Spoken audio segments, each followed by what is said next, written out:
جہاں تک اس شادی کی بات ہے تو تم نے نازیہ کے کہنے پر کی اور میں نے اپنے بیمار باپ کے لیے۔ عمر، مجھے مردوں کی کمی نہ تھی۔ ڈیورس کے بعد بہت لوگوں نے ہاتھ بڑھایا، پر میں جانتی تھی کسی کو بھی مجھ میں نہیں۔ میرے باپ کی دولت میں، جائیداد میں دلچسپی ہے، اسی لیے کسی کے لیے میرا دل نہیں مانا۔ تم میرے دوست ہو عمر، اور میں وہی رشتہ رکھنا اور نبھانا چاہتی ہوں۔ اگر شوہر بن کر مجھے بیوی کا مقام حاصل کر کے مجھ سے میرا دوست دور ہو جائے تو مجھے نہیں چاہیے ایسا تعلق۔ یقین کرو، مجھے نہیں چاہیے صرف شوہر، مجھے میرا دوست چاہیے جو مجھ سے اپنی پیاری بیوی نازیہ کا غم بانٹے، اپنی فکریں بتائے، پھر میری فکریں سنا کرے اور ہم ایک دوسرے کے درد غم فکریں بانٹ کر دور کریں، اور دکھی ساتھ ہوں تو خوش بھی ساتھ میں ہوں۔ کیا یہ ممکن ہے عمر؟ علیزے کی باتوں نے عمر کے سینے پر رکھا سارا بوجھ دور کر دیا، اور پھر جو عمر نے اس کا ہاتھ پکڑ کر بولا تو بس نازیہ کی باتیں کرتا رہا۔ وہ دھیمی مسکراہٹ کے ساتھ سن رہی تھی، اور جب وہ نازیہ کی جدائی پر آنکھوں کی نمی عمر کی آنکھوں میں آئی تو علیزے بھی آنسو بہا رہی تھی اور بے ساختہ اسے گلے لگا گیا تھا عمر، اور دونوں اپنا غم ایک دوسرے کے ساتھ بانٹنے لگے اس لمحے۔ پھر کب دونوں کی آنکھ لگی پتہ ہی نہیں چلا، اور وہ دلہن کے لباس میں اس کے بازوں میں سر رکھے ہوئے بے خبر سی سو رہی تھی، جبکہ عمر بے خبر سے گہری نیند سو رہا تھا۔ آج کئی دن کے بعد دونوں پرسکون ہو کر سوئے تھے۔ رجب آفندی ٹھیک ہو کر گھر آ چکے تھے، اور ان کے اگلے دن طاہر آفندی کے گھر پر شام کو نادر اور طاہر ایک دوسرے کے روبرو بیٹھے تھے۔ وہیں ان کی اہلیہ بھی بیٹھی تھی، چائے کے ساتھ کیک اور پکوڑوں سے لطف اندوز ہو رہے تھے، اور اسی وقت چائے کا سپ لے کر نادر صاحب بولے، آج رجب بھائی ٹھیک ہیں، کل انشاءاللہ ہم بھی روانہ ہو جائیں گے۔ بہت کروا لی تم لوگوں سے خدمت۔ کیسی باتیں کرتی ہو نادر؟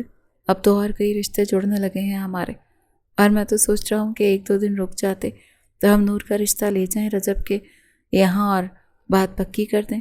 تم ہمارے ساتھ چلو، آخر ذیشان اور نور کے ماموں ہو۔ پھر یہ بھی سوچیں کہ ہمارے بچوں کی بات پکی کر کے مٹھائی بانٹی جائے خاندان میں۔ تم کیا کہتے ہو نادر؟ مجھے تو اعتراض نہیں رجب کے یہاں چلنے پر، میرا ارادہ ہے بیٹی کی شادی جلدی کرنے کا، نادر آفندی نے کہا۔ مجھے اعتراض نہیں، میرا بھی ارادہ جلد بیٹے اور بیٹی کے فرض سے سبکدوش ہو جاؤں، بس تم ہاں کر دو، طاہر صاحب نے کہا۔ میری طرف سے ہاں ہے، پر ماہین کی شادی 2 سال کے بعد کرواؤں گا، اس کی ڈگری مکمل ہو جائے، فی الحال منگنی رکھ لیتے ہیں ان کی، پر بیٹی کی ابھی کرنے کا ارادہ رکھتا ہوں۔ نادر صاحب نے واضح لفظوں میں وضاحت دی۔ تو پھر منگنی رہنے تو نکاح رکھ لیتے ہیں، باقی میری بیٹی کی شادی کروانے کے لیے میں تیار ہوں۔ طاہر صاحب نے کچھ سوچ کر کہا۔ وہ دانش کو اس رشتے میں باندھے رکھنا چاہتے تھے، بغیر سوچے اگر جا کر اس کا کیا انجام ہوگا۔ یوں 2 دن اور ٹھہر کر ذیشان اور نور کا رشتہ طے ہو گیا۔